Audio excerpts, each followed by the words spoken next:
दोस्तों, भारत के रक्षा मंत्रालय और वाणिज्यिक सेवा प्रवक्ताओं द्वारा रविवार को जारी उपग्रह चित्रों से पुष्टि हुई है कि 10 मई को भारत द्वारा 8 प्रमुख पाकिस्तानी वायुसैनिक ठिकानों पर श्रृंखलाबद्ध तरीके से सटीक हमले किए गए थे, जबकि इसके कुछ ही घंटे पहले दोनों पक्षों के बीच सभी सैन्य कार्रवाइयां रोकने पर सहमति बनी थी।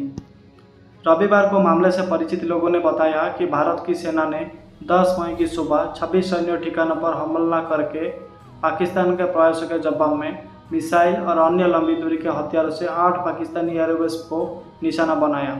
लोगों ने कहा कि भारतीय हमलों ने दोनों पक्षों के सशस्त्र बलों द्वारा तकनीकी और सैन्य परिष्कार और शक्ति के उपयोग के बीच विशाल अंतर को उजागर किया। इटालियन के भूमुखिया शोधकर्ता डेमियन सिमान ने कहा कि भारत के रक्षा मंत्रालय द्वारा उपलब्ध कराए गए चित्रों से कई पाकिस्तानी सैन्य ठिकानों को निशाना बनाकर किए गए सटीक हवाई हमलों की पुष्टि होती है।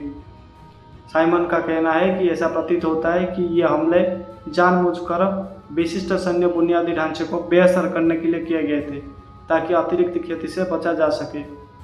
रावलपिंडी के नूर खान एयरबेस पर संभवतः ऑपरेशन से जुड़ी इमारत और वाहन पर स्पष्ट रूप से असर पड़ा। वाहन नष्ट हो गए, जबकि इमारत परिसर में क्षति के संकेत दिखाई दिए।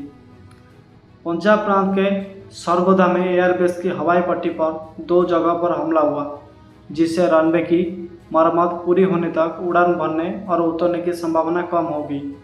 साइमन ने तस्वीर का विश्लेषण करने के बाद ये कहा है कि सिंध प्रांत के जकियाबाद में शाहबाज एयरबेस पर एटीसी टावर के बगल में स्थित एक हैंगर पर हमला हुआ। हालांकि यातायात नियंत्रण सुविधा संरचनात्मक रूप से सुरक्षित रही।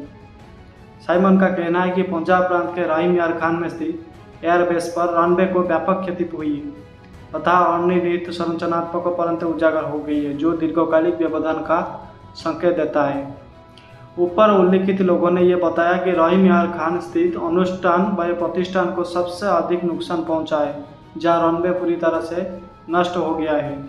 सिंध प्रांत के सुकुर में स्थित एयरबेस पर यूएवी भंडारण डिपो को काफ़ी नुकसान पहुंचा है।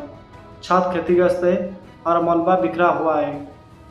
सिमन का कहना है कि दक्षिणी सिंध प्रांत के भोलाइज में स्थित एयरबेस के मामले में एक हैंगर, जिसका उपयोग संभवतः हवाई पूर्व चेतावनी प्रणालियों या रखरखाव कार्य के लिए किया जाता है, गंभीर संरचनात्मक क्षति देखी गई उधर तथा चारों ओर मलबा बिखरा हुआ था।